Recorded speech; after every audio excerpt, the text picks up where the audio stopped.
So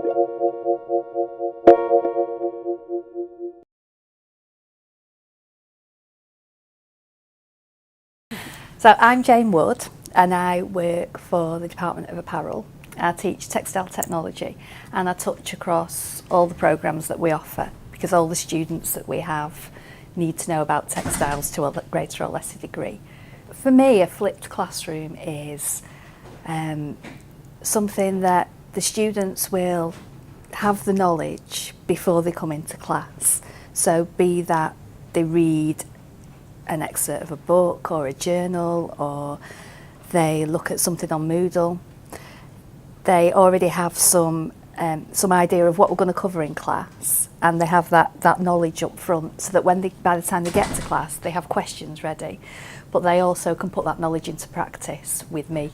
The idea came to us really because we started to see an increasing number of fashion design students, and what we found was that we couldn't cover the basic textiles knowledge with them because our lab space was quite limited.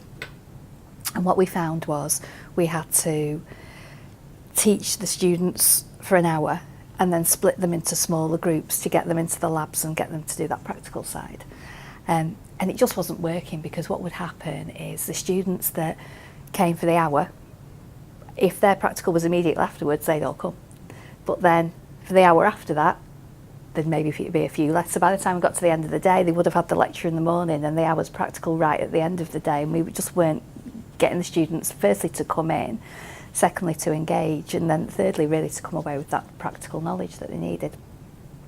So what we decided to do was create a series of podcasts. So do away with the formal lecture of the whole group together, and just have the students watch the podcasts that cover the basic theories, and then come into the lab sessions armed already with that knowledge. They could book the lab sessions at their convenience. So there were blocks in the timetable where they could come in, and they didn't have to take advantage of every single block, but they could just come in when it suited them. And what we found was that all of the students engaged with the podcasts, and about 70% of them, right from the beginning of term, started to book into lab sessions to come in to get through the work. I'd say another 15% came towards the middle of term, and then maybe another 15% were the panic ones at the end of term.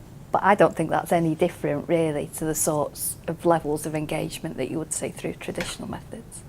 Part of the idea with the podcasts was that we wanted to make sure that the students were taking the knowledge from the podcasts and applying it. So what we decided to do was create a workbook that covered all the basic subjects that we had. And then the students would watch the podcast and then come into class and do specific tasks in the lab, be that fibre identification or looking at coloration techniques and different things like that. And what they would do was use the knowledge from the podcast, the knowledge from the practical, and complete that particular section of the workbook that they chose to look at that week.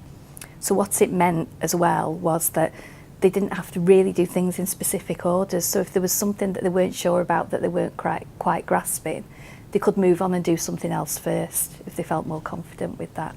The completed workbook was handed in as part of the summative assessment, and then that workbook was marked and given back to them so that they can take that on then and build knowledge and add to it as they go through the different levels of the programme.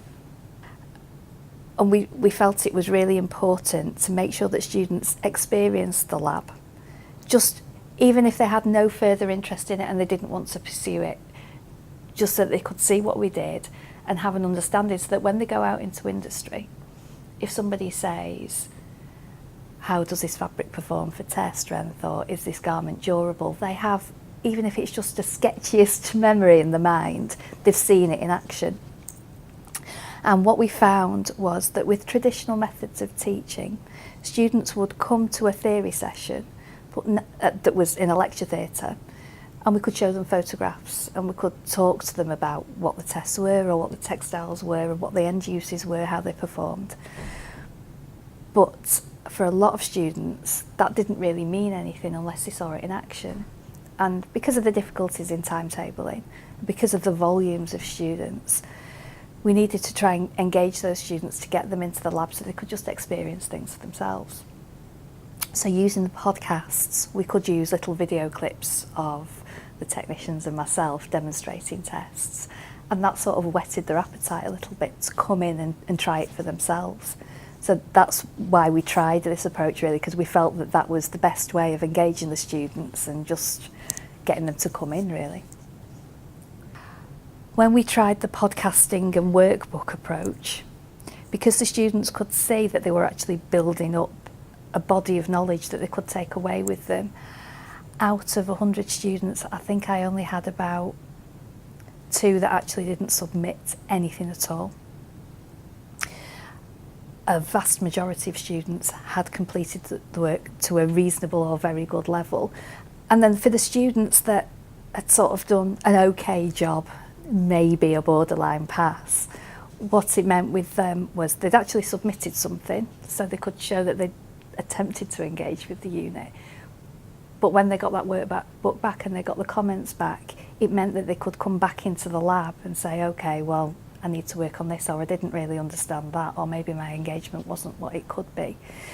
But certainly we saw a big improvement with engagement and a big improvement in the understanding of learning outcomes and the achievement of learning outcomes using this method than we did using the traditional approach. So I think it's worked really well. Last year was the first time we tried it, so it wasn't without its problems. We did have a few challenges in terms of the format of the podcasts and students being able to access them and students sort of fully understanding the concept, because at level 4 what we were effectively asking them to do was take charge of their own learning, and some of them found that a bit of a problem to do. But on the whole, I feel that the learning outcomes were much more successfully achieved than we'd seen in the past. Thanks for watching this Good Practice Exchange film.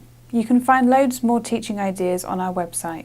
Visit celt.mmu.ac.uk/good_practice.